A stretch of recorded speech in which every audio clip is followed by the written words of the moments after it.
Сіздердің мына ертегі ұқсас есептеріңіз әдемі, триллион, миллиард деген.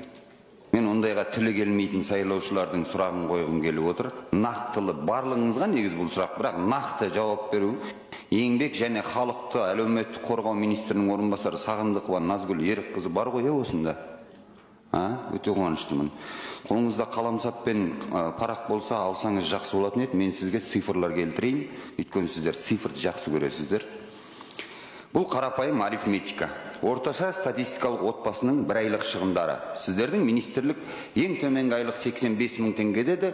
Сосын қызармай бір министрдің орынбасары ол жетет күн көруге деді. Енді мен сіздерге арифметика көрсетейін. Мысалы, 5 адамнан тұратын отбасы, жанұя. Әкесі театр қызметкері, инженер, алатын айлығы 115 мың теңге.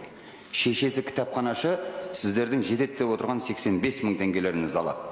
Бірінші балалары студент, Құдайға шүкір, грант оқиды, бұл біздің мемлекеттің игілігі беріп отырған. Екінші баласы мектепте 6-шы сынып оқушысы, үшінші баласы балабақшада, мемлекеттік балабақшада. Жалпы отбасының табысы айына 200 мың теңге. Енді бір ай көлемінде қажет болатын шығынға азық-түлік, коммуналдық төлемдер, кредит, балабақша және тағы басқаларын нақты келтіріп берейін. Азық-түлікке нан 180 теңгеден бір айға жоқ дегенде 5 адам 60 бөлке нан жеді делік, күніне 2-ақ бөлкеден жегенде 10.800 теңге. Сүт 810 теңгеден 10 литр дейік ең кемінде 8.100 теңге. Шай 500 теңгеден бір қорабы, 5 қорабы алды дейік, бұлыңыз 2,5 келі, 1800 теңге. Макарон 325 теңгеден 12 келіңіз 3900 теңге. Жұмыртқа 60 теңгеден 20 жұмыртқа 1200 теңге. Гречка бір келісі 280 теңгеден бір айда 3 келі гречка жегенде 840 теңге. Ұн 3700 теңге 10 келісі. Май 1 литрінің бағасы 4000 теңге болғанда, бұл күнбағыс майы, сары май жоқ бұның ішінде. 8000 теңгеге 2 литр май іштіға тамақ істеді дейік. Картоп 130 теңгеден 10 келі 1300 теңге, пияз 120 теңгеден 5 келі 600 теңге, тұз 60 теңге, тауық еті 1150 теңгеден 1 келісі, 5 келі ғана жеді дегенде 5750 теңге. Күріш 565 теңгеден 5 келі 2825 теңге. Коммуналдық төлемдері 2 бөлмелі үйдің қазіргі таңда жоқ дегенде 27 мың теңгеге барып тұр. Ұялы байланыс интернет тарифі бұл қажетті нәрсе, өйткені бізде жұмыста да, оқуда да соны талап етеді.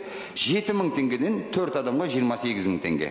Жол жүру шығындары оңай пластикалық карталарын алу 7200 теңгеден 3 адамға 21600 теңге. Тазалық құралдары сабын 300 теңгеден 5 сабын алды дегеннің өзінде 1500 теңге. Тіс жуатын паста 470 теңгеден 2-ақ паста алды деп есептедік 940 теңге. Кір жуатын ұнтақ 4 келі 3400 теңге. 2 келі пачкіден 2 пачка. Кредит төлемдері. Бұл мемлекеттік бағдарламамен алған 2 бөлмелі үйдің кредитіне айына 80.500 теңге төлейді. Және оған қосымша баласы сабақ оқу үшін тұтынушылық кредитпен 25 мың теңге айына төлеп отыр, бір компьютер алған. Балабақшаға 16.500 теңге төлеп отыр.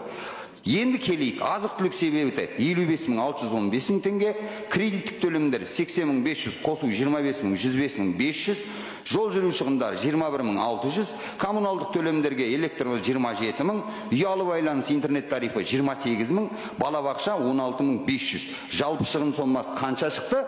254.215 теңге. 54.215 теңгені қайдан алады? Бірінші сұрағым, енді қараңыз, бұларды біз есепке алмаған шығындарымыз. Дәрі-дәрмек, дәрумендер, киім, канцеляриялық құралдар, ойыншық, демалыс, ойын сауық, үй жиһаз, техника, азық-түліктен сиыр еті, қой еті, жылқы еті дегенді мүлдем жемейді, жеміс-жидек дегенді мүлдем жемейді, сарымай дегенді мүлдем жемейді, балық дегенді мүлдем жемейді, кәмпит тағы басқасын мүлдем жемейді. Өзге шаруашылық тауарлардан шампунь, су сабынды мүлдем қолданбайды, крем және тағы басқасын мүлдем қолданбайды. Делік.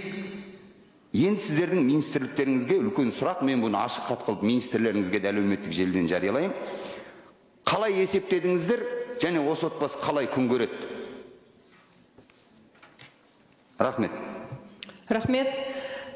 Ринат Рифқатұлы, сіздің айтып отқан мәселе, ол мәдениет саласындағы қызметкерлердің жалақысына қатысты. Мәдениет саласы ғана емес, кітапханада істейді, мен анықтап айттым. Екі жоғарғы білімі бар ол кісінің. Жалпы енді бұл